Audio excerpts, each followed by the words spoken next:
Hey everybody, it's Galmadex, and welcome back to another Premier Draft of Bloomburrow. This will be our final Alchemy Premier Draft of the format. It is the last day of those queues being live. So without further ado, let's get into our Pack 1 Pick 1. And because this is the last Alchemy draft, I might try to weight our picks a little more heavily towards the Alchemy cards, which is kind of difficult to do here because while Putrefying Rotboar is a great rare and it's mono-colored, so it fits into any black deck, Vren is one of the most absurd rares in the whole set, making it so any trades on board are just incredibly in your favor because you're replacing basically every creature you traded off with additional rat tokens, and every removal spell in your deck becomes incredible, killing your opponent's creature and getting a big rat. I feel like Vren is probably so powerful I can't really take the Alchemy rare over it. I mean, we can do whatever we want here, but Vren is a really, really gross card, so despite trying to play with some Alchemy cards one last time, I'm still going to go with the Vren there. For pick number 2, there are no really good follow-ups out of mono-colored cards, Mind Drill Assailant, Skyskipper Duo, and Sinister Monolith being the blue or black cards. So if we want to follow up Vren, we have to just stay pure blue-black here, no splashiness going around, and take a Tidecaller Mentor. I don't mind it. Blue-black tends to be one of the more open color pairs generally. Obviously, we can't go with generalities though. If we get cut here, we're gonna get cut. It happens for sure. Yeah, I think I'm just gonna do that. I think Vren is just so strong. We just take Tidecaller Mentor. Also, the only Alchemy card in the pack got taken, so we can't just force an Alchemy card here. The strongest monocolored cards are Overprotect and Intrepid Rabbit, big fans of those, but neither of those really go into a deck with Vren anyway.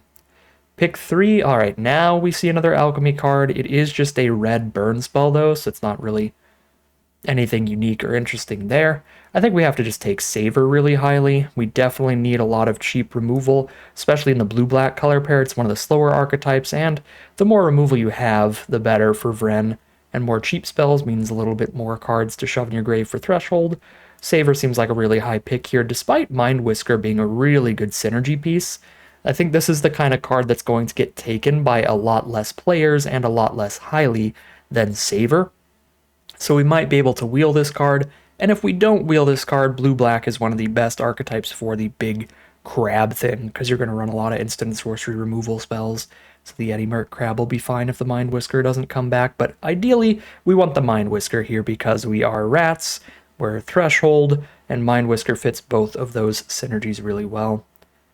Pick number 4, we've got a Glide Dive Duo, excellent 5-drop. Might just take that here, although Daggerfang Duo is very good at filling your graveyard for Threshold, plus the Death Touch is going to keep some creatures off you. Some bigger creatures later. It's also the relevant creature type, being another rats. Yeah, in a vacuum, I like Glide Dive Duo better. It's a really good finisher, an evasive threat that even damages your opponent without having to attack in the first place.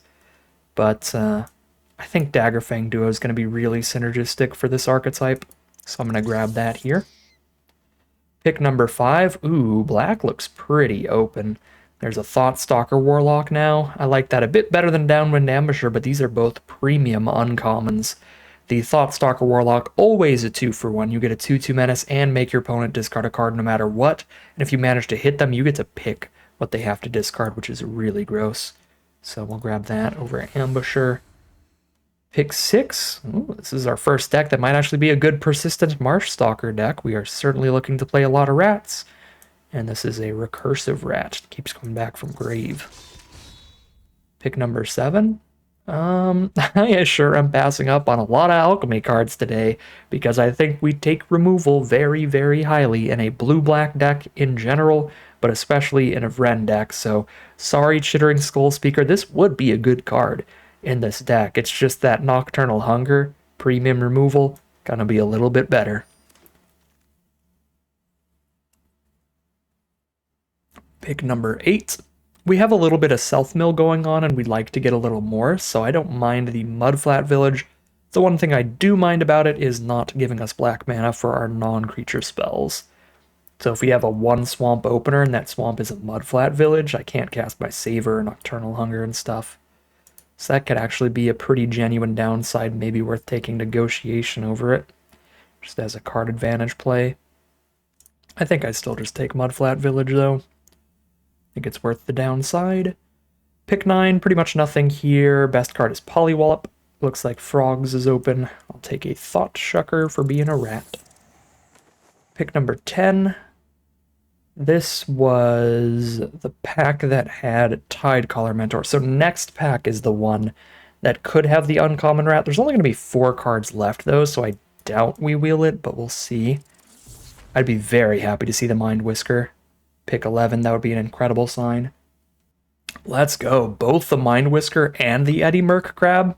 Obviously, with some good threshold abilities, we need the Mind Whisker more, because it's going to fill our grave for us very well. It's also a rat, which is a good creature type, making all of our Vren tokens bigger, and probably hitting some other random synergies, the Marsh Stalker, and other stuff we'll pick up throughout the draft, so that's a beautiful sign, and yeah, all blue and black stuff.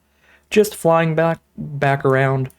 I think that's generally how I expect drafts to go, with a lot of blue running around. Black being this open is really good, though. That doesn't happen that often. But blue is one of the least popular colors in the format, so I was expecting at least some of the blue stuff to wheel. Did not expect all of it. The Mind Whisker and the Crab together. So we're in a great spot, and now we get to pass to the green players. Here's double Might Color. Y'all fight over that. Have a fun time, because we can't play that. Actually, this pack is a complete miss, pretty much. We can take the Dire Sight here to fill Threshold and just be a good card advantage play. We're not going to be a good Pawn Profit deck because we are much deeper into black than blue. So we're probably going to be on like a 10-7 split, 10 black sources and 7 blue sources, where this is really late on average. So I'm just going to take the Dire Sight to fill the grave with the self-mill there. Night Fisher's a fine card, but I don't think we're going to have any other birds. Yep, just make the green players happy here. Pick 2. Alright, there we go. We get to play at least one alchemy card in this deck. There's a Shellfish Scholar. 3 mana for a 3/2 rat wizard. Whenever it or another rat enters, you conjure a Think Twice into your graveyard. So any rat entering the battlefield gives you card draw eventually. You have to spend 3 to cast that card draw unless you hit Threshold. Then you can tap this so that you can flash them back to draw 1 for just 1 mana. But that is a pretty big card draw engine, even if it takes a lot of mana to do it. So we'll take the Scholar here. Maybe will the Daggerfang duo based on how pack 1 went. Pick number 3. Some more good self-mill with the Light Shell duo, but I think the Downwind Ambushers enter the battlefield effects are flexible and powerful enough to scoop that up over the duo, despite not being a particularly useful creature type. Pick number 4, there we go, another Daggerfang duo, sure. We can also take Calamitous Tide, that's a little rich for my blood, a 6 mana sorcery. But it is impactful, it's definitely impactful. You know, I wouldn't hate to have 1 or 2 copies of Shore Up just to protect Vren. If we draw the 2 together at the right time, it'd be a big play. And I've got triple duo with the chance of wheeling a 4th, with the chance of opening up more copies in the next pack. Yeah, it's entirely possible that we get so many Daggerfang duos, we're going to end up cutting some that we draft anyway. So let's grab this Shore Up here. And that gives us an option that we don't have yet, which is nice. Okay, hopefully this Alchemy card is not that good, because Mind Whisker is definitely good for this deck. 4 mana 2/5, taps for 2 mana any combination of colors for instants and sorceries. When you cast your 3rd spell each turn, you cast a random spell from your library. That's pretty fun, but very slow and not the most consistent. I think I'm just going to completely disregard everything I said during like the pack 1 pick 1. And I'm just going to stop drafting alchemy cards because there's great cards for the deck in the packs. Those are fun cards, but they don't seem the greatest in this draft pod here. I don't think we're playing any of these. Maybe. Night Whirl Hermit gets to be an unblockable threat later. Oh, here's another Shore Up. Shore Up on a stick. Plume Creed Escort. Join the party. Pick 9, nothing. Do I have all these? I do have all these, so I will rare draft the uncommon.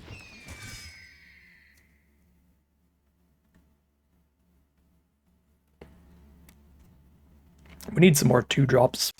That is our #1 goal out of the last pack. 2-mana plays that impact the board, so cheap 2-mana removal like Saver, or cheap creatures like Marshstalker, Escort, stuff like that. I think I need Mind Spiral. Calamitous Tide could be cute.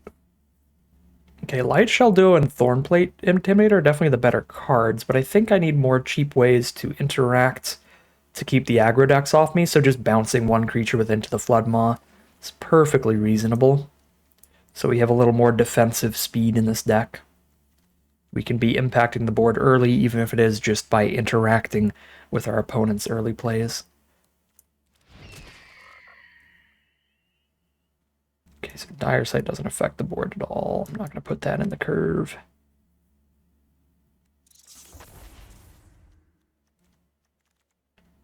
Okay, final pack. Have we opened any good 2-drops to affect the board early? Nope, we opened up an incredible green 2-drop. But we're not green. The cheapest on-color card is like 3 mana in terms of cards that affect the board. Or we play Negotiation, which is entirely about card advantage. Make our opponent discard 2 and us draw 1 over time. Yeah, this is kind of a miss. I guess we can take the Lightshell Duo now, though. Was interested in those in the past. Maybe the Glide Dive. Seems decent too. Not a super great pack. I'm going to take Lightshell. We've got a really heavy Threshold theme here, so that Surveil 2 feels very valuable. This pack is beautiful for us because we get to take a Thoughtstalker Warlock and wheel a Mind Whisker. The only thing that's not beautiful about it is that we're still missing out on 2-mana plays. This is a 2-mana play that doesn't really impact the board defensively because it can't block, so I'm not interested in that. Got the 3-mana removal, or basically 3-mana removal. We don't have, we have 1 food token in this deck from Saver, and we don't want to exile cards from our grave because we have so many cards that get more powerful with Threshold 7, so I think Nocturnal Hunger is just legitimately the better removal spell in this deck. It can't kill Planeswalkers, but it doesn't cost double black, and this is almost exclusively going to be double black in 1. So the easier mana cost is what I'll take with Nocturnal Hunger. Pick 4, beautiful. We found a 2-drop. Shoreline Looter. It doesn't impact the board much. It's a 1/1, but it really sets us up. Drawing a card, discarding a card every turn, digging for what we need, and filling the graveyard at the same time. It's yet another great Threshold card, so very happy to see that. If we're super lucky, we wheel the Orator, so that we can get a 2-drop that actually affects the board in terms of blocking. But we'll see. Pick 5 looks like nothing for this deck. I'm just going to rare draft this Mythic. It's pretty fun. Pick 6, there we go. We did get a Bonebind Orator for just something that I'm super happy to trade off or chump block with early, because it'll still be relevant later in the game. With almost no other food production, like I said, just 1 copy of Saver, I don't think this card is any good. It's going to be 4 mana to draw 1 non-land card, basically.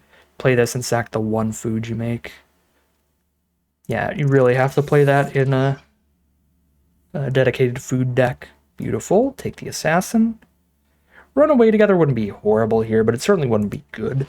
Frog decks with a lot of ETBs is where that card gets exceptional.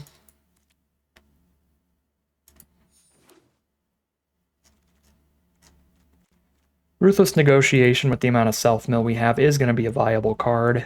I was just much more in the market for early blockers and removal spells and stuff throughout most of this draft, which is why we passed so many copies of it.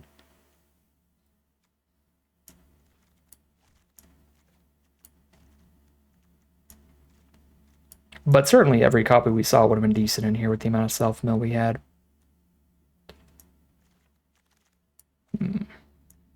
Yep. We got to pick a Thoughtstalker Warlock and wheel a Mind Whisker. That's awesome. Our mana curve is just going to be 3. It's just a stack of 3. That's the curve. That's what we've got.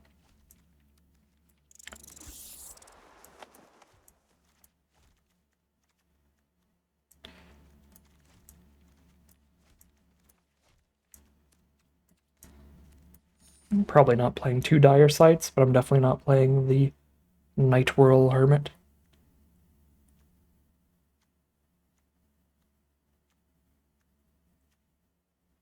6 2-drops, cut one of them. It's so weird because we might have to like drop the Daggerfang duo squad here.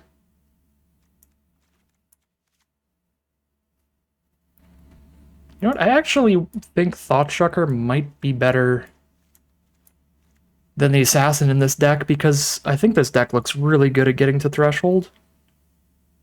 With 3 copies of Mind Whisker surveilling every turn. The Scholar's putting another card into our grave. It's conjuring a card into the graveyard. The Light Shell duos surveil, which mills. The Daggerfang mills. The Dire Sight mills. The Looter mills. We have some cheap instant sorceries. I think Thoughtshucker's probably better than Assassin here. But then, like, all our 3-drops are so good that we might have to drop some Daggerfangs.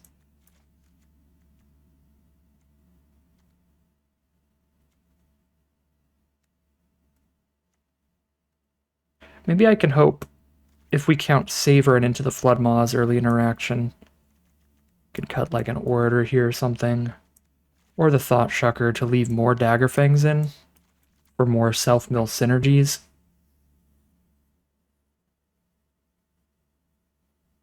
Because again, we have the Shoreline Looter getting better with Threshold, 3 Mind Whiskers getting better with Threshold, Shellfish Scholar getting better with Threshold, Tidecaller Mentor getting better with Threshold. There's a lot of Threshold. And we have 1 flashback card we could mill. Be up a card. I guess milling the Orator is just another synergy if we're trying to keep the maximum amount of mill in here to where maybe we cut the Thoughtshucker. Or Thoughtshucker, even though it is another Threshold card.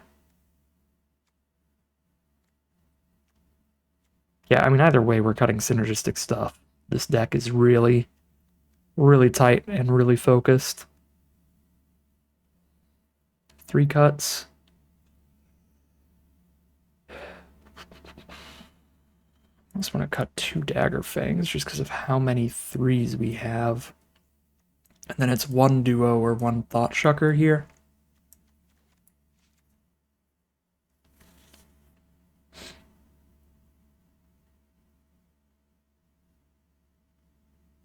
I'm going to cut 1 duo. I'm going to leave the Thoughtshucker in. It's just another card to maybe randomly trigger the double Thoughtstalker Warlock.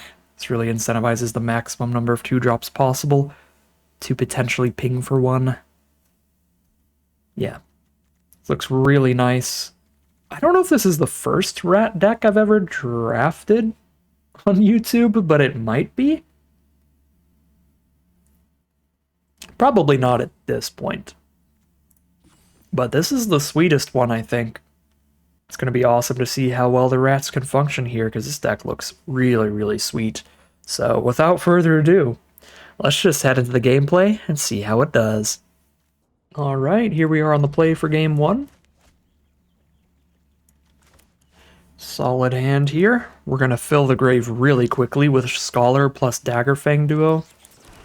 Those are going to combo a little bit. Scholar puts a card in grave every time a rat comes into play, and then we play another rat that puts 2 more cards in grave. Really working our way towards that threshold at light speed.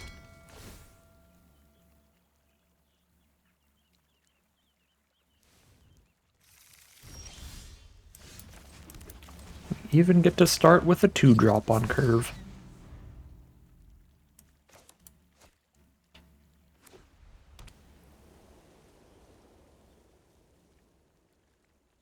Playing against green-white.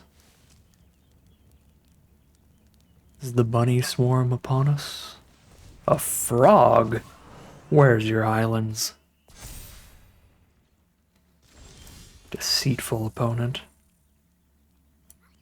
Yeah, we just start with the Scholar here. Roll from there. Play that before we play any more rats.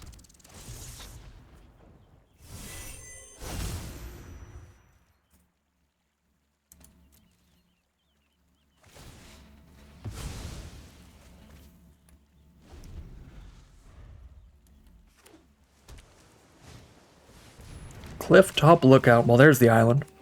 They are 3-color. Maybe splashing the white. That's 2 frogs in a row. Anything that re-ups enter the battlefield effect is going to go pretty crazy at this point. Already. Marshstalker Saver seems pretty great if they try to get a double block kill. If they don't go for any double blocks, I might just drop the duo.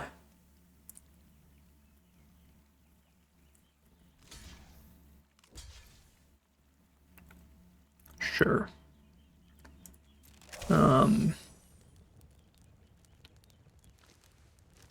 Huh. So I can kill either of these while keeping the Orator on board. Or I can kill the Lookout without spending anything, which doesn't seem bad, honestly. I think I'm just going to kill Lookout without spending any removal.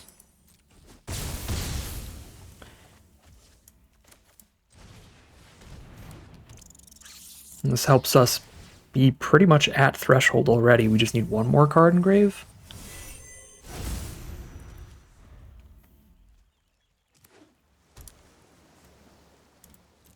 Two more, I guess. But one more is going to be by playing Marshstalker. So I can play Marshstalker Saver and we're there. There's the 3-tree mascot for more fixing for their 3-color deck. So now I don't have good attacks into a 2-power blocker. Daggerfang Duo I'd still be kind of okay with attacking with.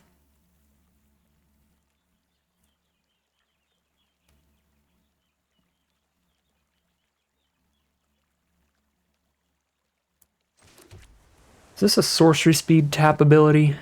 No, that's instant speed. So I can play Marshstalker and Saver, have 7 cards in grave, tap this, and cast a Think twice. So Marshstalker Saver feels like the turn.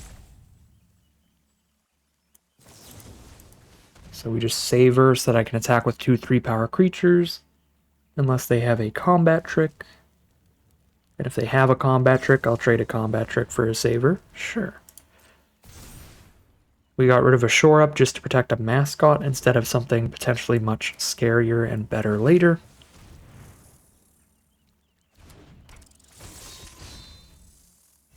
And I still get to attack in here. Not with the Shellfish Scholar, but Daggerfang Duo is still fine. Get the mascot out of the way to get everybody else in.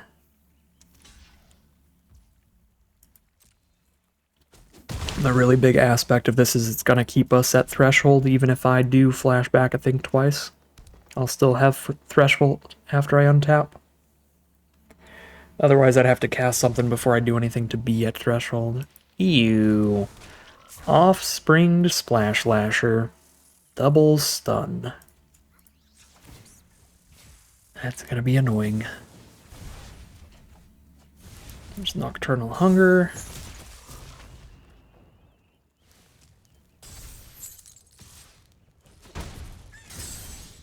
Okay. Nice. Still at threshold for this Mind Whisker. I'm at bonus threshold too, because it's about to put another Think Twice in grave. I don't have the mana to do anything except play Mind Whisker if I do that, but I don't have any 2-drops, so I have nothing cheap enough to cast 2 spells in 1 turn anyway. So I'll just play the most impactful spell. Just Mind Whisker, shut off the majority of their board. We're thinking so many times. Twice, thrice, quadruple. Pentuple. But I've cast 1, so we're thinking 4 times right now. We're thinking quadruple times.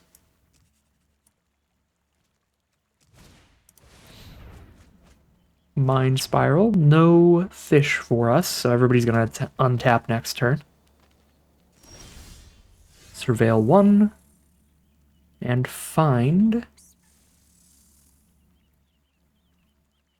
Plume Crete Escort. You got it. I am keeping you.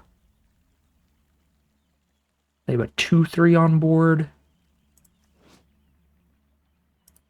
Let me just send Marshstalker in. Mind Whisker and Shellfish Scholar both have very good abilities. But Marshstalker was made for this. It is made to attack in and die and then come back. Attack and die, come back. Alright. Got a chump block here. Or are they going to try to removal Mind Whisker to kill both? Then I get to Plume-Creed Escort.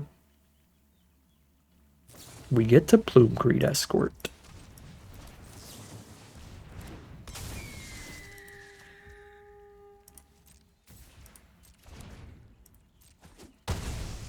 Okay. Holding up Nocturnal Hunger or double think twice. Pond Prophet.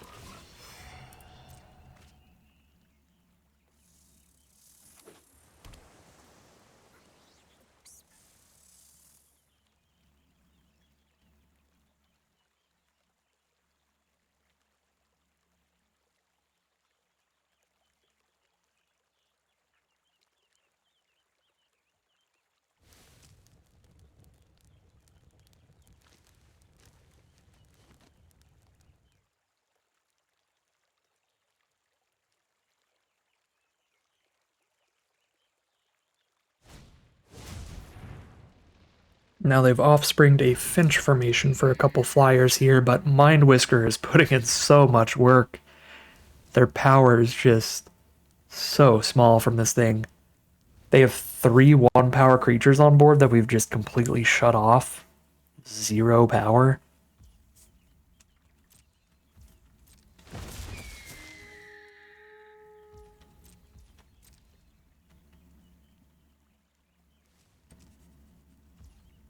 Alright, let's think a couple times.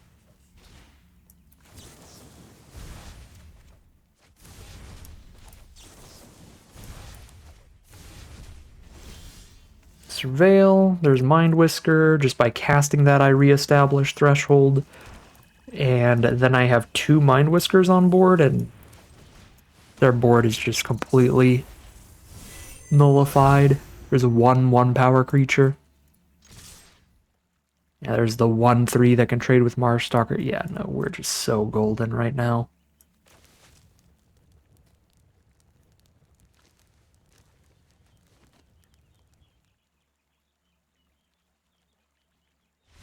Yep, there's the concession from our opponent, and that is 1-0. Heading into game 2, and a really great showing for our alchemy card, so we do get to do some final alchemy nonsense. Shoving a bunch of Think Twices in grave is an alternate path to reach that threshold. Alright, well, here we are for game number 2. We've got our biggest bomb in our hand, our Vren.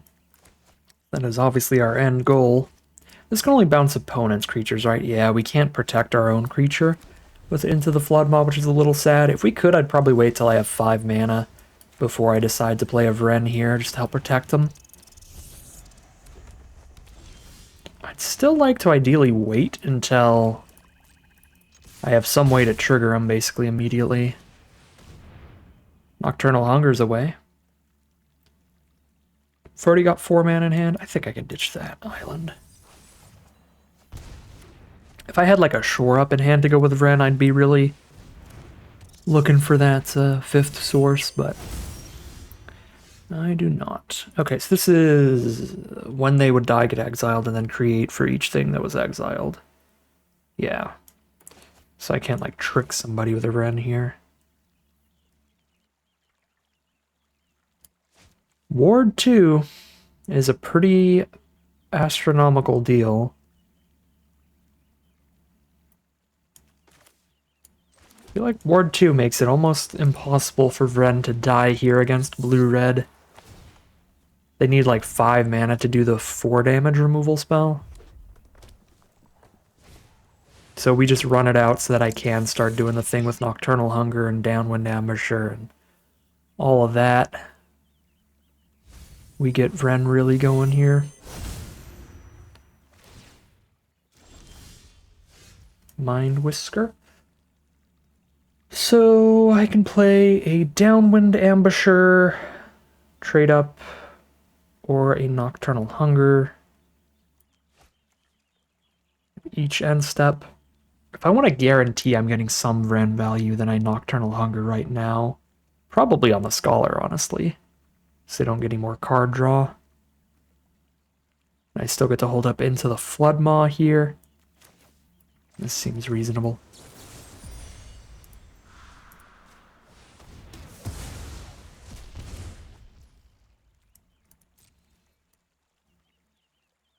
Well, do I hold up into the Floodmaw or just...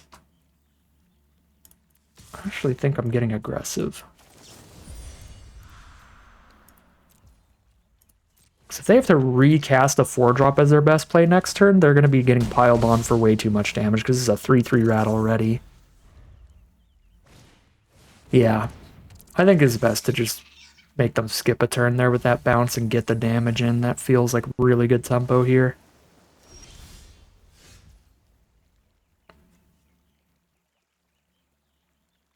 Creatures your opponents controlled that were exiled. So if they exile a creature from hand, that does not do anything.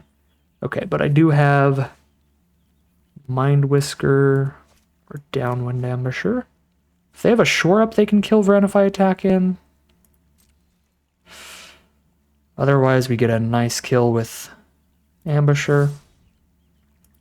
We send the party in.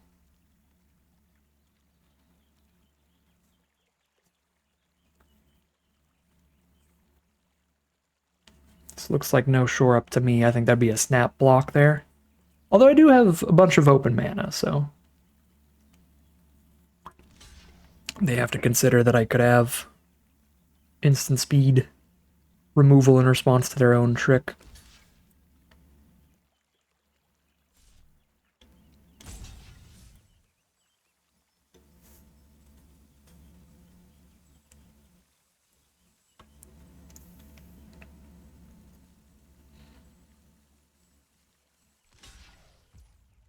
Safest block is the play, sure.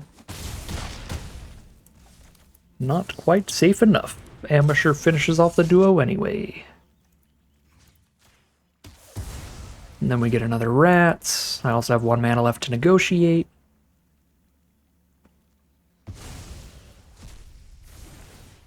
And Vren is just doing Vren things here. Multiple 3/3s popping out of that bad boy. And we are 2-0 heading into Game 3. Mono blue hand for Game 3, but double Mind Whisker can really dig for that swamp and fill our grave for Threshold quite quickly. Obviously, if we hit Threshold, their whole board is -2, -0. Weirdly playing against infinitely more blue today. It feels like every round has had blue. Ooh, there's Vren if we can dig towards the black source here. Daggerfang duo from opponents. Yeah, it's another mirror match. I guess last round wasn't a mirror, but they had very similar blue cards. They were technically blue-red, though. Well, this is a little awkward, but we have a Surveil 2 next turn. So we've dug 3 extra cards towards that black source. Snap, no blocks. Must be a Thoughtstalker Warlock, maybe, though. Nope, Splash Portal. Yeah, maybe it wasn't a Snap, no blocks, because that play threatens like a Thoughtstalker Warlock, which could get the Vren. Oh my god, wow. I have to mill all my Nocturnal Hungers to find the black source for them. That's a pretty brutal sequencing of cards there, but here's the swamp. And we've hit it late enough that they could just kill Vren with a Nocturnal Hunger of their own anyway. I've got the Bonebind ordered, bring Vren back later, but I think at this point we're just trying to get to Threshold instead and playing our other cards until we draw some more removal so I can like play Vren and removal in the same turn. It's getting late enough for that kind of play.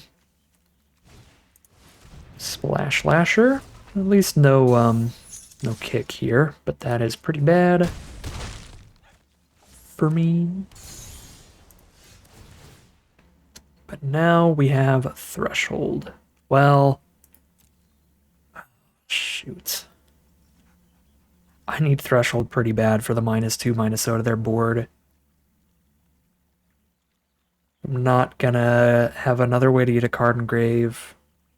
If I keep this on top, then they both keep it on top. Man, goodbye Thoughtstalker. Well, play Orator plus Vren here.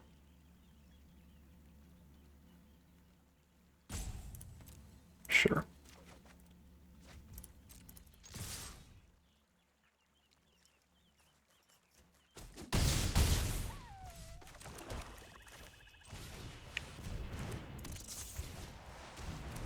Vren's almost definitely gonna die, but then I chump with Order, so I can pick Vren up again later.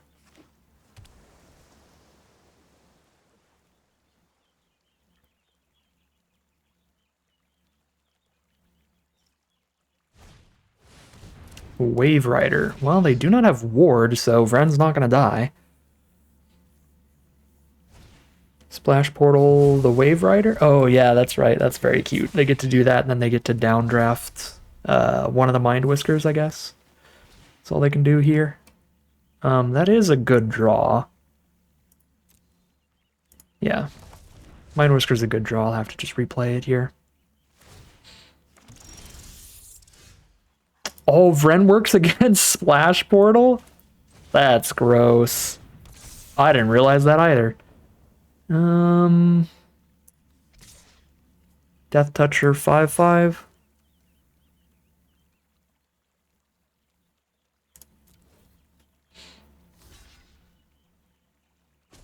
Alright, more rats. Let's go.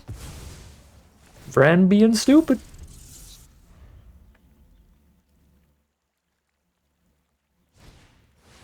Ooh, that's sick.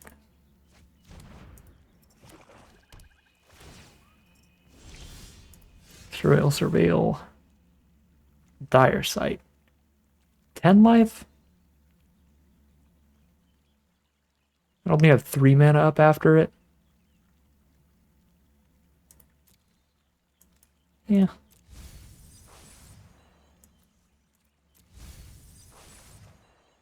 Thoughtstalker Warlock. I don't have any good attacks here. So we just plop. We just plop.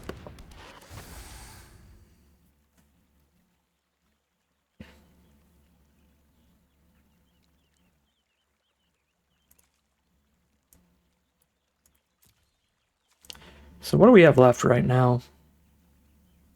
Downwind Ambusher and Savor are probably our biggest draws for getting attacks to be active. Shore Up would be nice, or Plume-Creed Escort would be nice to know that Vren sticks around forever. Ruthless Negotiation would be pretty huge. Just some card advantage plays would be fine right now. There's not a lot of combat damage going around. So we're in a slow enough position to just negotiate. Okay, lands are super not interesting. And so we'll find 3 in a row. All right, that's a pass then.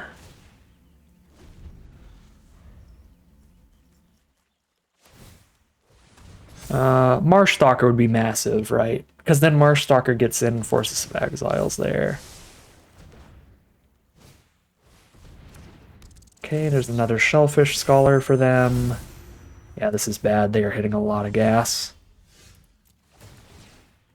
How does it feel like they're hitting more action when I have double Surveil every turn? Oh, is there a small enough amount of pressure to just keep the Plume-Creed? I think so.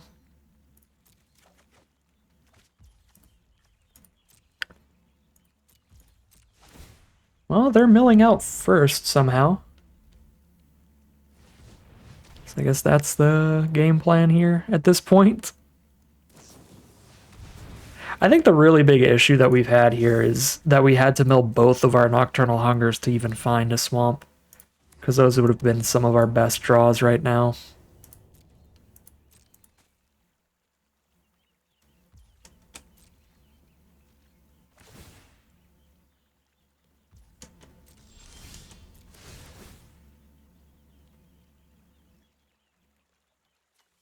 Okay, Mudflat Village is actually pretty good. Shoreline Looter, at this point. Oh yeah, just top deck a Shoreline Looter pretty much.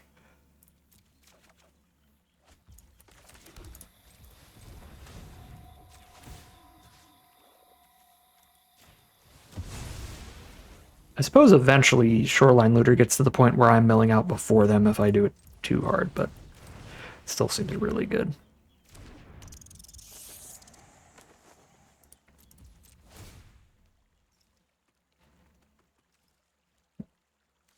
Still got 4 more cards in library than them. If they've got that changeling thing that can put cards from their grave back on top, they're gonna get me.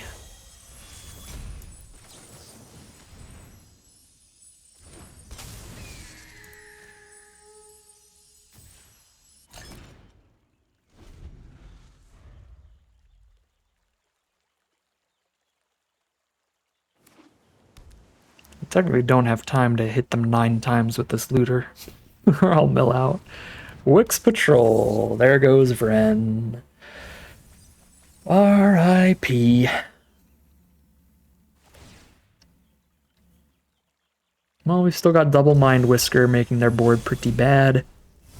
And if I chump with Orator, I can pick up and recast Vren pretty quickly.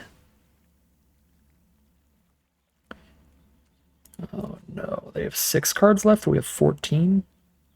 Okay, I can't actually do that. They've only got 6 left. Shellfish Scholar, let's go.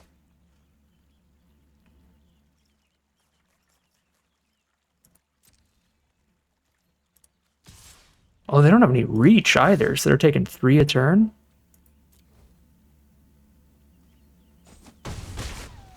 Big deal. Thought Shucker. Scholar, Shucker. I should not have played my land. I thought I was going to have just enough to cast a Think Twice after both of these, but I'll still be 1 mana off. Oh, I will have enough to level up the Thought Shucker, though.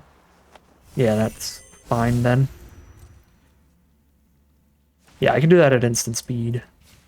Cool.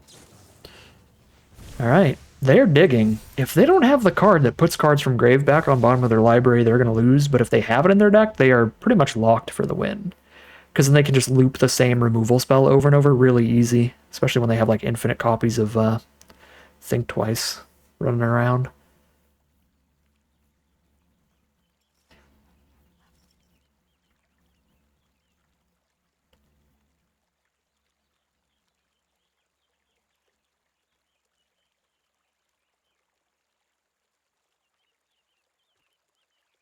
Ten to 4 cards. Still got a Shore Up in my deck. That'd be a pretty massive draw. That could maybe try to find us a kill, even if they do go for like the loop removal route. If we can get in a spot where we protect Plume Creed from one of their turns of removal loops.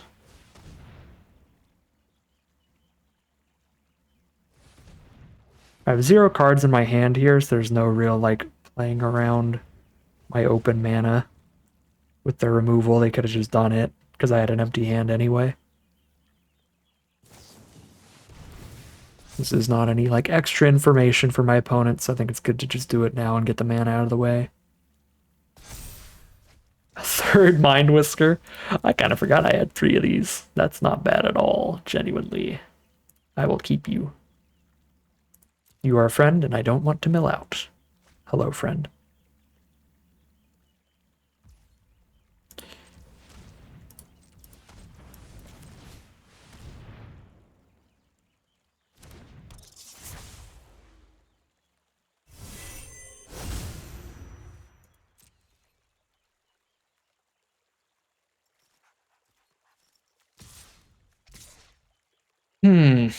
One of these 8 cards is a Shore Up, so if they go for removal, do I Scholar and double Think Twice, hoping to hit Shore Up in the top 2? 25% chance. Probably. because Ambusher isn't actually doing that much on this board, and their whole board's -3/-0, and I have tons of blockers. Yeah, I can kind of tap out here for the dream. Dire Downdraft. Okay, that's genuinely not that bad. Being able to kill them in just 2 swings would be nice, though.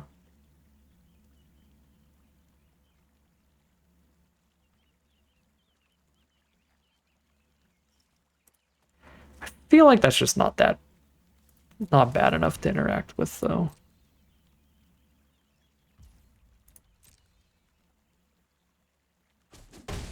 Now it's a 3-turn kill.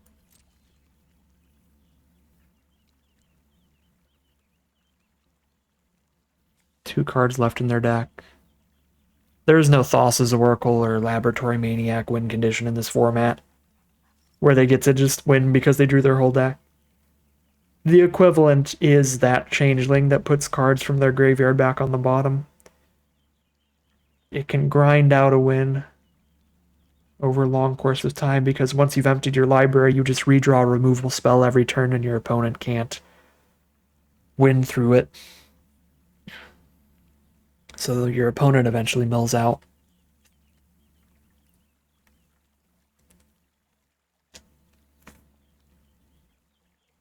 That is the Thassa's Oracle win condition of the format. 1 mana Think Twices. There's a Think Twice.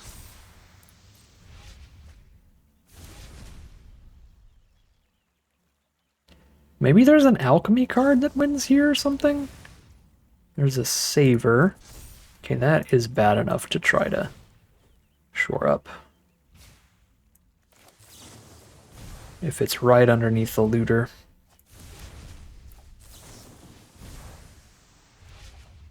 It is not right underneath the looter.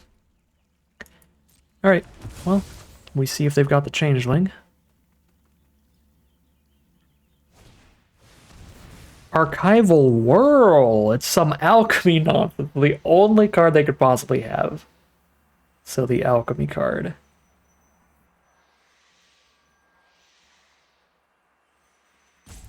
Shuffle graveyards back, everybody draws 7, but they're going to gift me a Ristic Study instead so that I mill out before them. That's the plan. Okay. Well, shoot. I guess I'm going to lose to some alchemy rare. Alchemy gave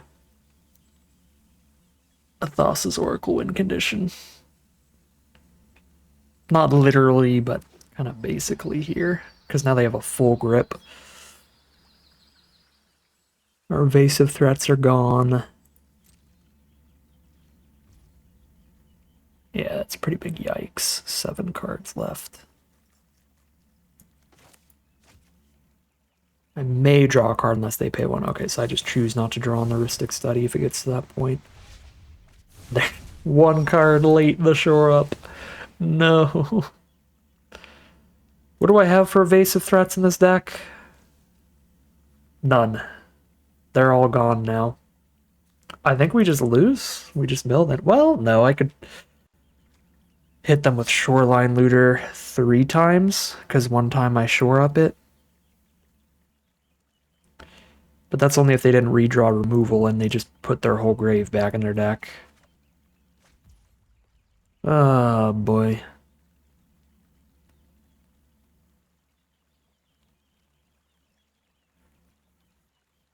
I mean...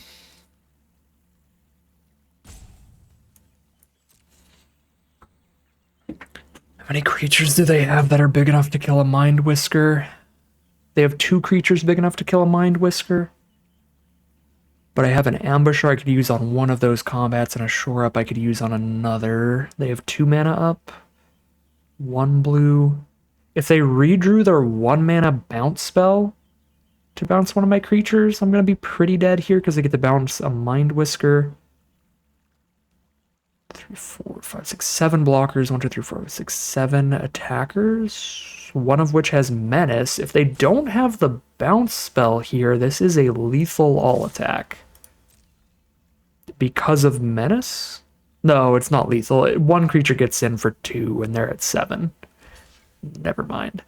For multiple reasons, it's not lethal. I thought I could get 4 damage in, and I wasn't counting the food token they had here.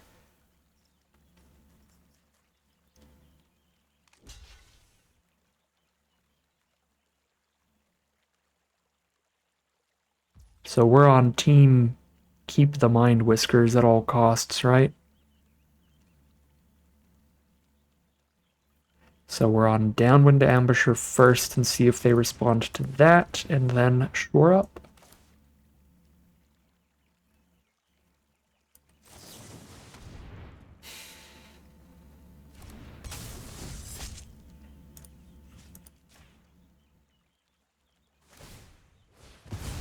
Okay, cool. So we know that Shore Up works here. Wait. This Mind Whisker already survives. Or no, this isn't a Mind Whisker, is what I mean. So this doesn't matter. So do I actually want to Shore Up and kill a Wave Rider then? Just to kill more of their creatures? Or kill a Light Shell duo here? I would like to kill more of their creatures.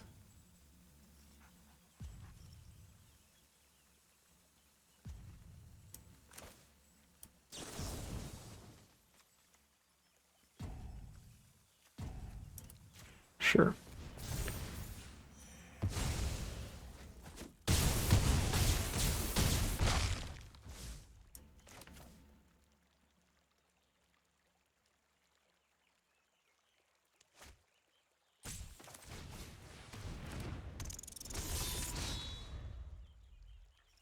All right. They've got a full grip here. We'll see what they can do with it.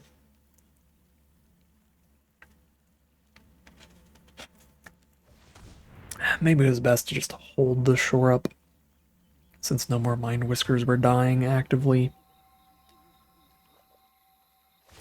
But 1, 2, 3, 4, 6, 7, 8. We're like in light speed mode, just trying to get to more creatures on board than them.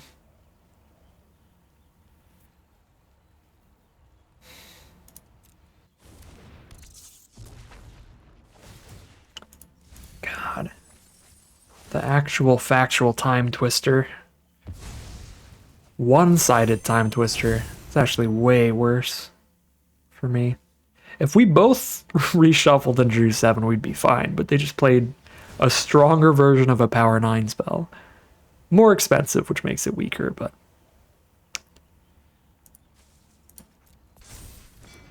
God dang it. Maybe holding the Shore Up here would be better against that recast Wix Patrol. Okay, the redraw of this is filthy.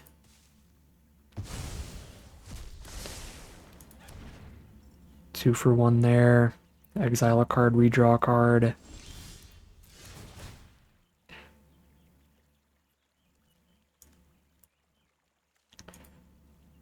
Got a Negotiation, a Saver, and a Tidecaller Mentor.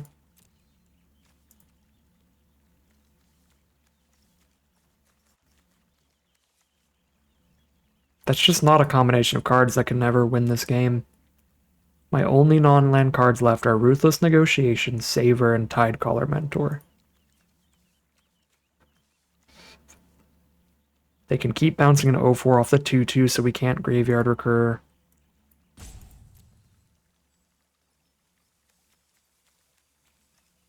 Two blocks.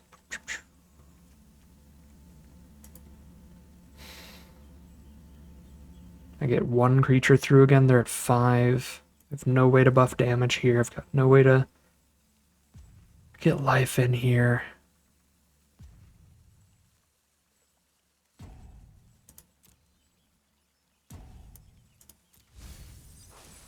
Yeah, I guess it's like if I can draw everything to clear out their whole board right now, then that would do a thing.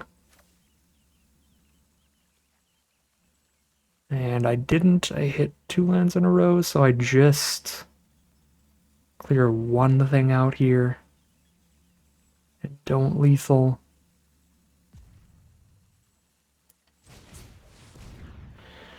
Yeah, maybe if we took the Ristic Study draws, we could barely find lethal.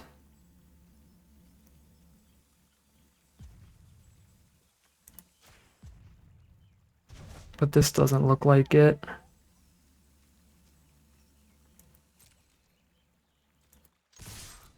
Shoot. God dang it. Yeah, I guess I needed to just like draw 7 so I could have the 1 mentor and the 1 saver, and then that would like barely be exact lethal. Because this way is not, because they go 1, 2, 3, 4, 5. Oh wait, no, this is exact. 1, 2, 3, 4, 5. No, I put them to 1. It's not lethal. Oh, it's so close.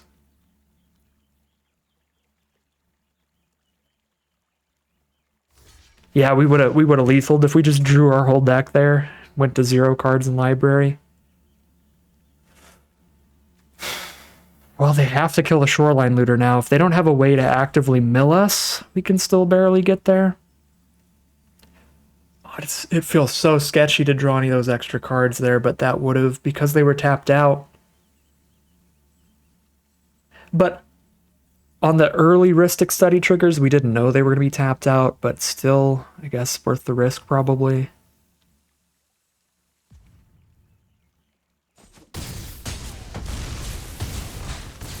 Okay, 1 life, super wide board. Can they mill me too?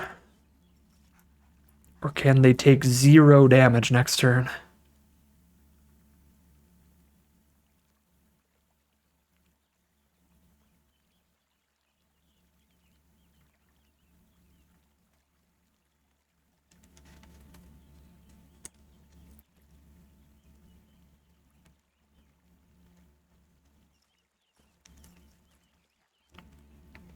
So yeah, we had 2 Ristic Study triggers. We could have drawn both of these cards. We could have had the Saver in hand. That would have led to exact lethal on that attack.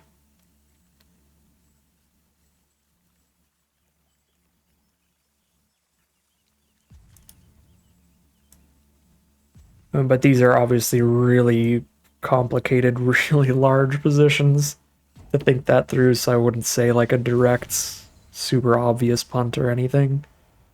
But it is missed lethal.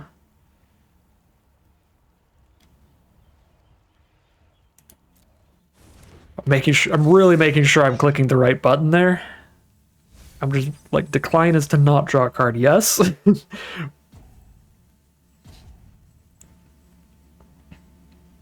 But yeah, I mean, these are plays that involve knowing exactly what's like left in your deck and everything that we're missing lethal with. Knowing that we can get the draw 5 there. I mean, we may have had missed lethal on an earlier attack too. Okay, I mean, this has got to be on the unblockable creature, right? And they still need to get 4 more creatures on board because 2 of our attackers have menace. So they need 4 more blockers or 2 more blockers and kill 2 of our creatures kind of stuff. Bounce the Thought Shucker? That is not a good sign. Why on earth would that be the bounce? Well, that's the best draw in our deck. It actually doesn't kill anything on their board, but it's much better than Ruthless Negotiation right now. Okay. I don't know why they bounced Thought Shucker, but we might be about to find out.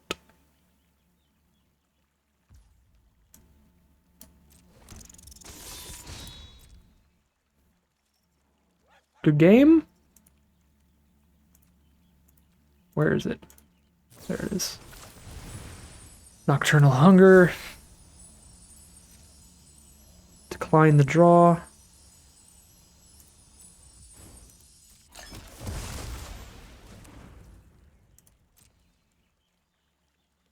Still an unblockable creature.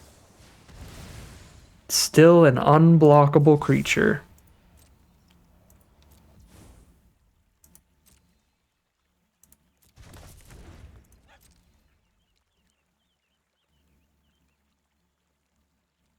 What a long game of Magic.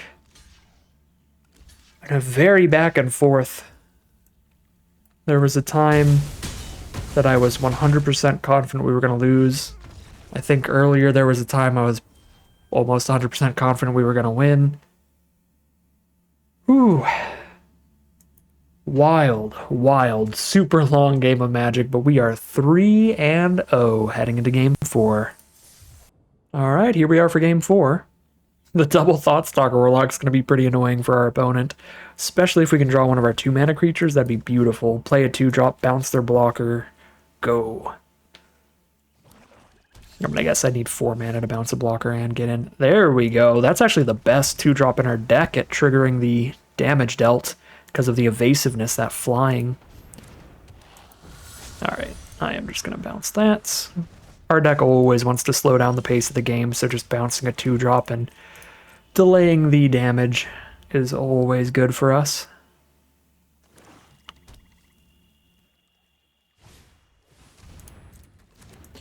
If this had the flexibility of bouncing our own card, we would probably hold on to it a little more often. But as it's worded, we basically always want to just dump it out quick if it's in our opening hand. Ooh, wow. Oh, wow. Okay, that's a good black-white deck. Rare, mythic, rare. What a hand. So they need to top deck lands for this Wix Patrol, this Maha, and this Rot Boar. So we just get rid of Channeler and hope they don't top deck exactly a land here, and then we get rid of another one next turn. Yeah, because, I mean, they have Assassin to go with the Channeler. Boy. I am glad we bounced Assassin, by the way. Oh, they've got nothing in hand that would make this block bad. Okay, they drew another Assassin, which gives me time to get rid of another rare. And honestly, are we in the tempo position to be able to just get rid of the 4-drop specifically? I think so. And then just hope the 5 and 6 just take too much time to draw into while we beat down with this stuff. Certainly not getting rid of the 6-drop, but Maha is arguably a little scarier than the Rot Boar. But if the Rot Boar resolves, this game is going to last really long, and they're definitely going to get to the 6 mana because of all the life gain it provides and just the chunky size, the chunky power toughness and everything. All right, probably set up the Shellfish Scholar because that's going to fill the grave for Threshold and set up card draw. Whereas the Mind Whiskers just filled the grave for Threshold right now. We don't have good attacks anymore, which is a problem. That's going to give them time to get to Maha, which makes everybody 1 toughness. Uh-oh, that's land 4. Okay, blue source is huge. That lets me double spell here. Let's fill that graveyard, everybody. You know how it is.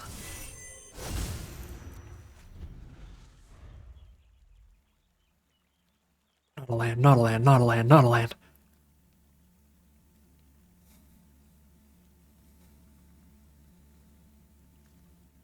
We want our opponent's real estate investments all to go terribly.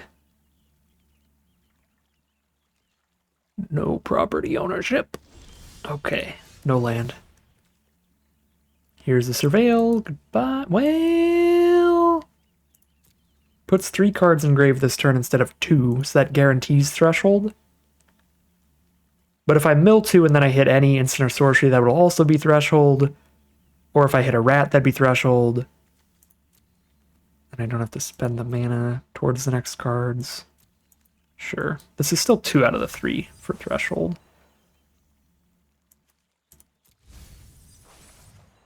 Shore up. Well, that's Threshold. That's actually an insane combat trick right now. This is untap a creature, give it +1/+1 hexproof, give your opponent's board -2/-0. Permanently. For 1 mana. So if they top decked removal, if I shore up, they can respond by like killing a Mind Whisker, so I'm only giving their board -1/-0, but this will still be a massive combat trick in that case. Okay, Ambusher is sort of removal, but it's not going to help against the shore up because they have to do it pre-blocks. So we make that a 2/2 and the rest of their creatures are irrelevant. Boom. They can kill one Mind Whisker. They trade with one Mind Whisker here with the Ambusher. And everybody else does not block. Or chumps. It's 13 damage if they don't block elsewhere. Oh, right, the Menace. They do get to stop 2 damage without losing a creature. Cool. But they're down to 4 now against all this. 2 Menace creatures, 1 flyer. There's Maha. But that's 4 creatures on board. It would take... They can block here, here, here, and take 4 Menace damage. They can block here, here, double block here, take 4 damage. They're dead on board if they don't gain a life right now. And if they gain a life right now, they have less blockers. And they die because they have less blockers. Right? Block, block, double block. No, they're not dead on board. They are not. If they attack, they are. But right now, they're not. Wait, what am I... My math is so bad. Block, block, double block, 1 Warlock, take 4. Or block, block, block, take 4. It's 4 damage either way. And if they attack with 1 Assassin, then they can go... Block, block, block, take 4, go to 1? Okay. That is smart. That is how they barely survive. Because now they let the 2 Warlocks in but block everybody else.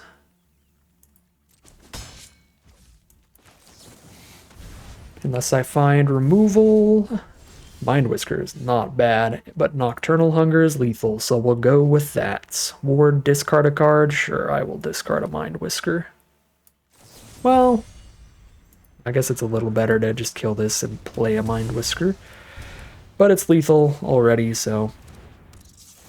Just in case my math is horrible, we have a really good board state. Alright, my math is not horrible.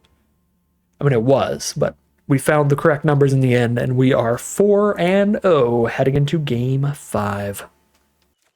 Alright, here we are. We're in game number 5 now, still undefeated, and this is an excellent hand to try to keep that up. It's the Millions Blue deck. Didn't play blue last round, but it's been interesting matchups today. I think we play the 2-2 because of this 1-1 token on their board. Trying a Warlock next turn for sure. Plus playing the 2-2 means playing a non-rat before. Oh, this is the other 2 and a blue rat. Never mind. I thought this was the one that triggered whenever we played a rat to put a Think Twice engrave. It's easy to get a 2 and a blue 3-2 rat mixed up with the other 2 and a blue 3-2 rat. My bad. So it does not matter the sequence we play the rats in. But I certainly want to start with Warlock. What do you have in there? Show me your secrets. Cheap removal. Slightly bigger removal. Prowessing aggro cards. No red source. This feels like a Pearl of Wisdom discard to keep them less likely to top deck red as quickly. This feels like a Pearl of Wisdom discard, yeah. Delay the red draw as long as we can to give us time. They can shore up to kill the Orator, but only the Orator because this is Menace anyway. Can Marshstalker hold up Saver? Is that better than playing a 3-drop? I don't think so. Mind Whisker's probably just the best play. Savoring a 1-1 doesn't feel as good as just saving Saver for like this Mouse Warrior thing with a bunch of text. So giving up on a little mana efficiency to save our removal. Hello, Vren. Vren basically wins us the game if they don't have the counterspell here.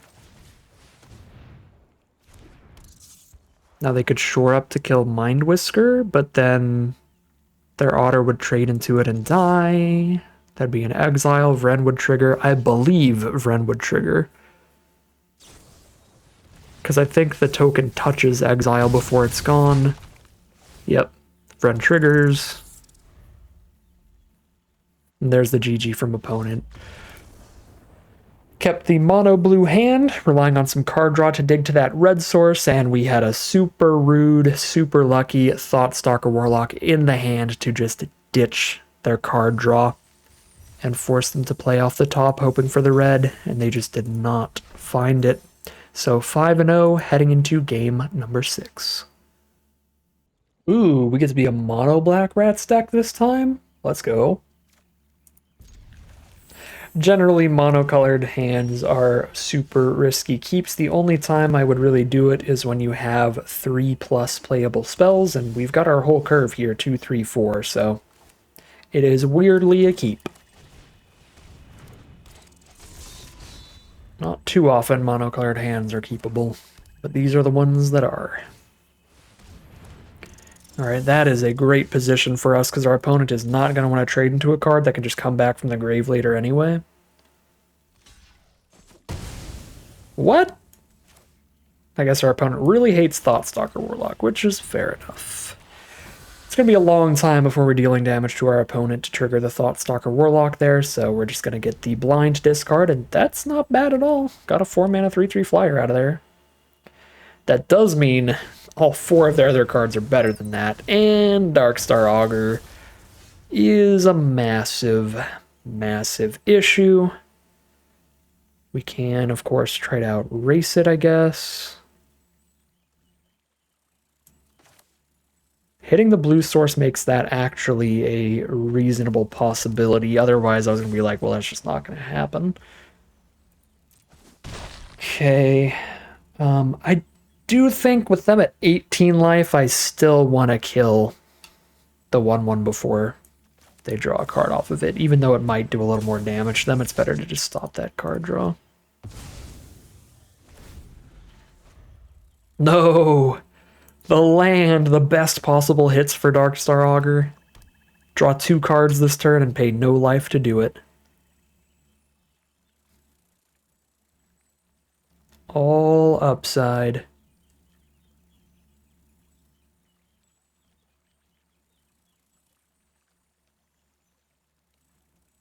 This Warlock ending up in our grave could be excellent for us because of our Mudflat Village. Fell. The Wambusher. I can double spell here. I am very far from Threshold, so that feels like the play.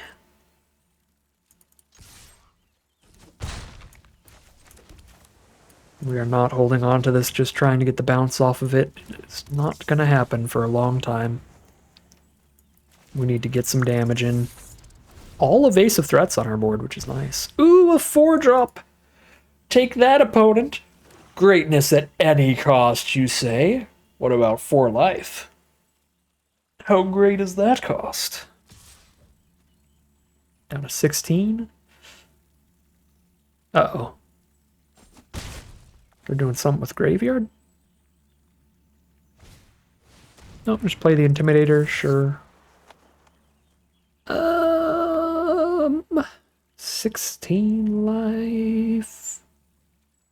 Feel like I can just... I mean, discarded card also gets towards Threshold. Alright, if I top deck another land, then I was so free to discard that. Okay, they have no blockers here, and I draw a card, discard a card. Beautiful, they're at 6. We find Dagger Fang Duo, certainly the play. Okay, I don't love revealing this Mudflat Village, but we certainly have to not miss our land drop for the turn. Oh! Well, now I can just pick up a Vren with it.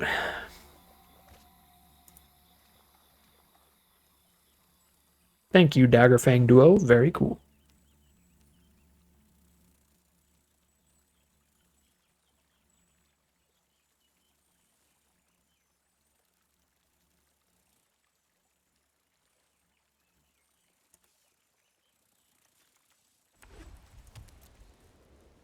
Guess I'm only 1 card away from Threshold, which is interesting. Threshold would mean spitting out like a 5-power attacker here. That 3/1 that's getting, what, +4? Is a 7-power? It is +1 for each other rat, right? Yeah, Jesus. I guess there's 3 rats, technically. The Warlock is a lizard. So it's a 6/1.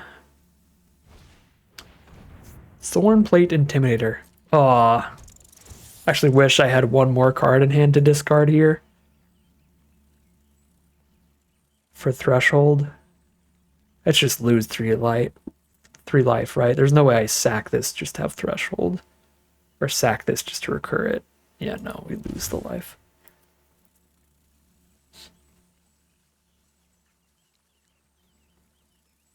Our opponent is low enough on life, they are going to be forced into some blocks here, which is going to make Vren trigger. Okay, Scales of Shale, maybe they're not forced into blocks now. 10, 1, 2, 3, 4, 5, 6, 7, 8, 9. Yeah, not quite.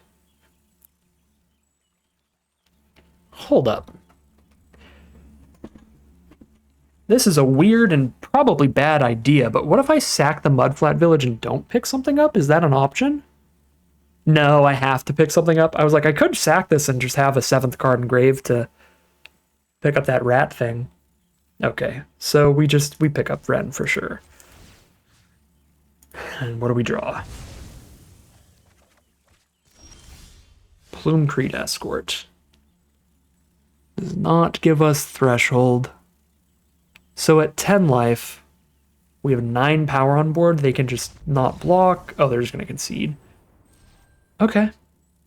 I am super cool with that. It was going to be really unlikely they find a way to break through, but I wanted to really play it safe and make sure that's not going to be a thing. So we definitely can't lethal there. So yeah, the problem here is like if I attack with everybody, I put them to 1, yes, but then I'm going to play 1 blocker against 10 power on their board.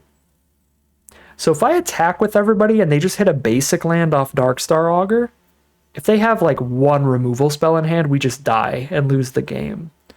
So we need to find out exactly how hard we're supposed to swing here.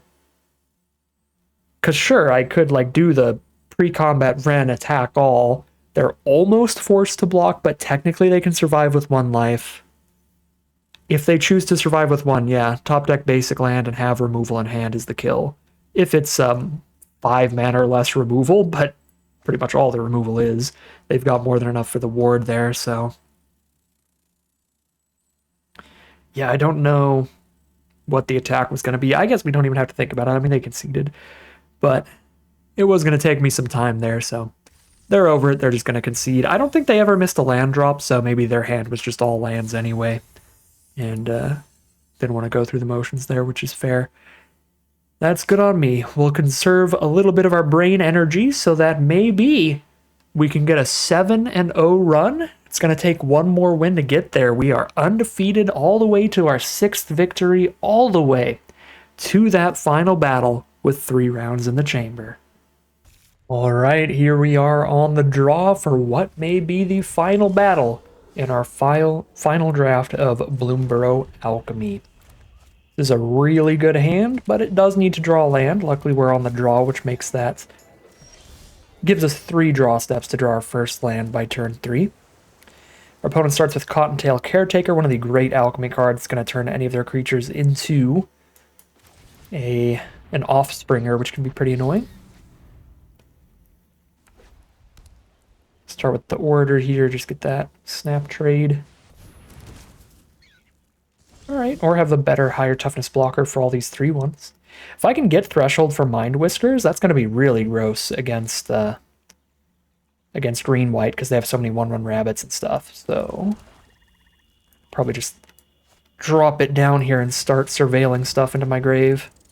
And with this many rabbits, we're never going to connect for Thoughtstalker Warlock, but they already took a mulligan and they've been casting their cards real quick here. Nice low curve, so we can probably just cast this when they only have like 1 or 2 cards left, and they'll have to discard something good either way. Hunter's Talent, phenomenal card, but you know what else is? My boy Vren. And with Ward 2, with their current amount of mana, Vren's going to be sticking around. Attack with the Order because they have no profitable blocks into Vren's ability. Well, top deck land 4 means they could have 2 mana removal for Vren. It does exist. There's not a lot of it. but it does exist. Savor is very helpful here. Whenever an opponent casts a non-creature spell, creatures in their library get +1/+1. Oh. Oh god. Well, that's horrific. So, I am automatically a little less interested in Savor now. Until I can deal with that somehow. They are on 2 cards left in hand, as I was saying, for the Warlock. This is definitely going to hit something good.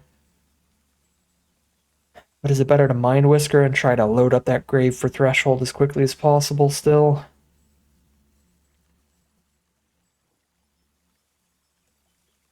Yeah, then it's a 3 power. I can block this with 5 toughness, but they can make it...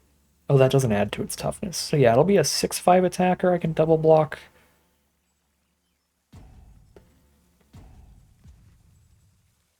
I guess the best creature to just trade off would be Marsh Stalker then, because Mind Whisker has a really relevant ability against the rest of their board. So Marsh Stalker, hold up Savor, and really hope I don't have to cast it. Every single creature in their deck gets +1 power toughness. Jesus Christ. Cheese and crackers. Oh yeah, this is getting a bunch of pluses. So it might get to the point where it just 1-for-1 trades into Brawler. Not that I'm going to spend the time letting it get to that point, I think. Okay. I mean, if our opponent lets us spend the time getting it to that point, that works. 1 card in hand, I think I know what I'm casting. Let's see what it is. Pileated Provisioner with Offspring. That's true, they never played the Offspring card. Nice. Not bad at all. They do get to start drawing 2 cards a turn, just leveling up this Hunter's Talent, which is rough. As long as this Brawler sticks around.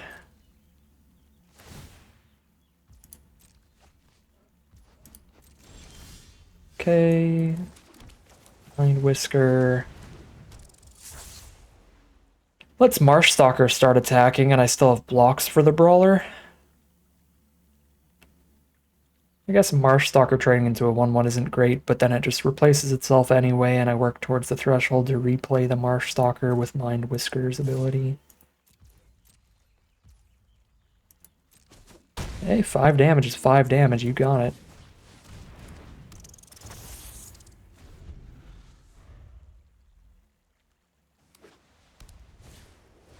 Oh no. Valley Quest Caller. +1/+1 to basically everybody. Still that active draw 2 a turn Hunter's Talent, that trample Hunter's Talent. All that nonsense. Pretty sure still basically any attacks from our opponent are good for us because of Ren's ability.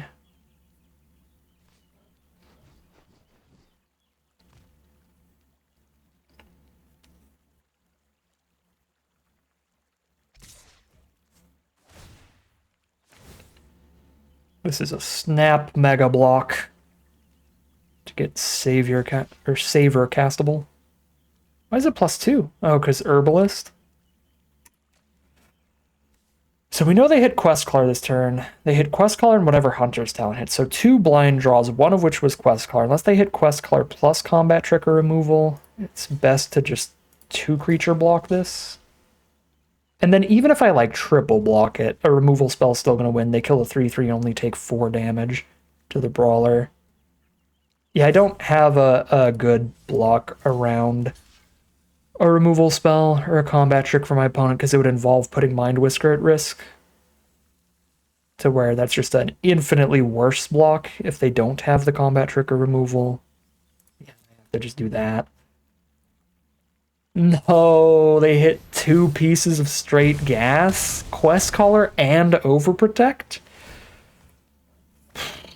2 non-land cards, not only that, but 2 cards that are probably the strongest ones in their deck. Especially the Questcaller in particular. Alright, so now I have Ambusher, Savor here. Yeah. Keep doing our thing.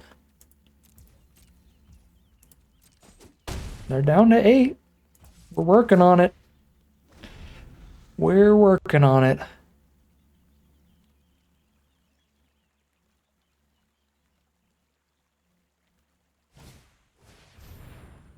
Two draws this time. We're Cottontail Caretaker. Was it Cottontail Caretaker and a white creature? That would just be a second sequence of Magical Christmas land draws. But they did get the Scry Now That Quest Caller's here to help make that more likely. No attacks. Okay. 8 life. We might be getting late enough in the game that I can cast this Saver and just hope they don't draw more creatures by the time this game ends. I don't think I can ambush her without killing somebody. I could ambush her plus Savior to get Quest Caller out of here. It's sort of the end step, though, so it's too late to get the rat. Yeah, I had to put a stop on their main phase. Yeah, I forgot. Arena doesn't give you an automatic Ren stop.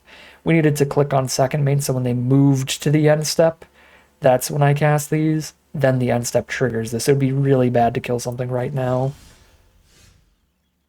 because we wouldn't get the Ren value. Shoot. We probably should have. But I guess I top decked land, so now I have nothing else to do with my mana this turn either, so I'll just do it now, and we're fine.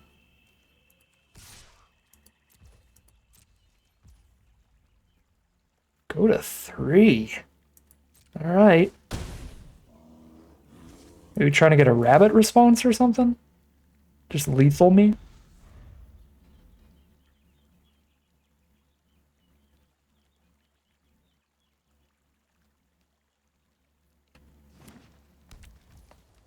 Okay.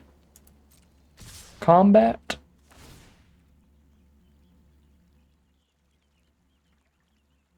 Let's just make sure we win through rabbit response. We're going to ambush her -1/-1 quest caller. If they let the ability resolve, we'll be able to save her in response to them casting rabbit response.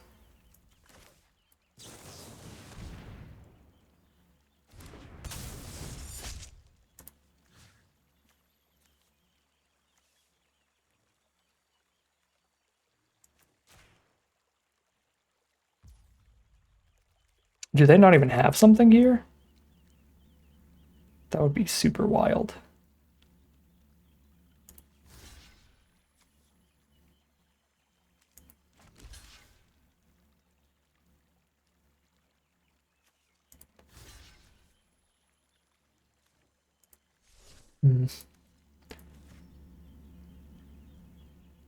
Save request caller. Makes that a 1/1.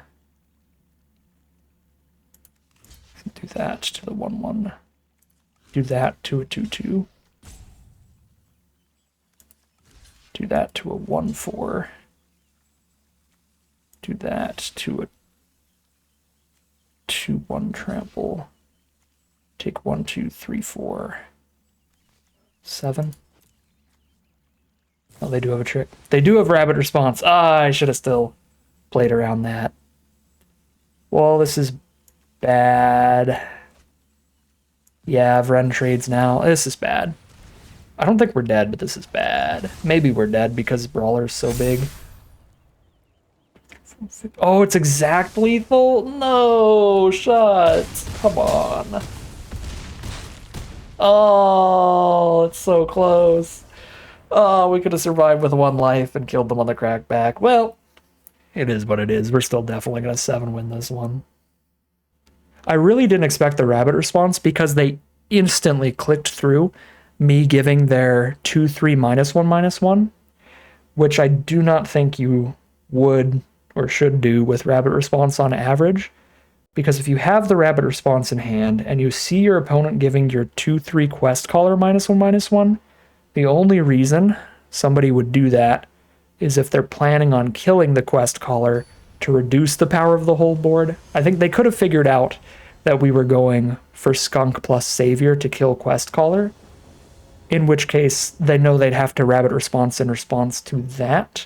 instead of after blocks are declared, because then if they rabbit response after blocks declared, I get to savor in response to the rabbit response like I did there.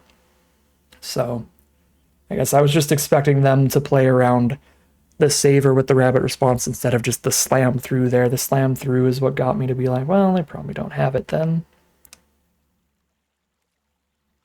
The plan was that by dumping the skunk -1/-1 on the 2/3, they reveal the rabbit response to play around savor. But it didn't happen that way.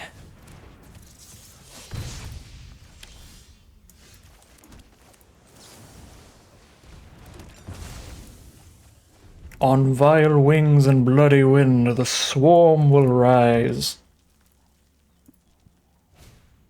Holy cow. Alright, I mean, we're just chilling here.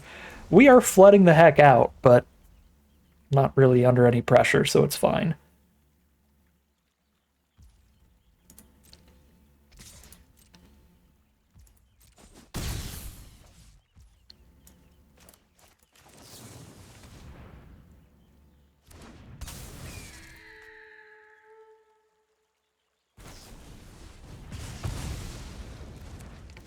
Take out my bird trash, and here's my big rat otter.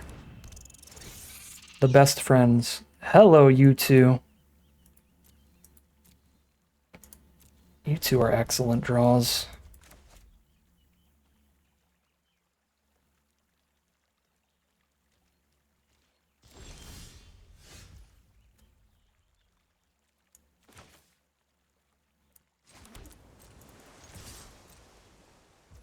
Alright, cool. Check out what's going on in their hand. Bunch of 4-drops, probably. Some cheap removal. That stupid thing again. A really good 5-drop boar. Another cheap removal spell. But I have to just... I guess I've got the 1 Nocturnal Hunger to deal with that, but I'm going to have to deal with this, as well as a big giant boar.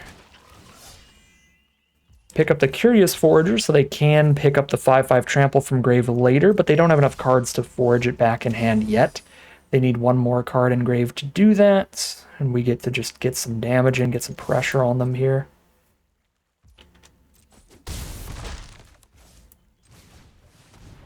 Actually being the aggro player against green-red has the blue-black deck, weirdly. I had an opportunity to eat this food in their end step, and I should have just done it. I don't think we have anything in our deck that can use this food token for other purposes. So we should have just got that man out of the way. I can't do anything about that, right? Yep. Oh, that is all the cards engraved they need for the forge, too. That'd be a pretty gross turn. I think we're just going to Mudflat Village the Whisker back, right? Yeah, because I can't pick up the bird anyway. And if I don't pick up the Mind Whisker, I have no guarantee that I have something to play here.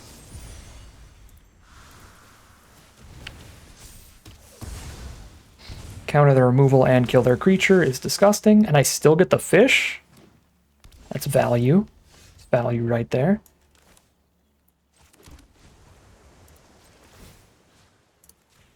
One whiskery friend.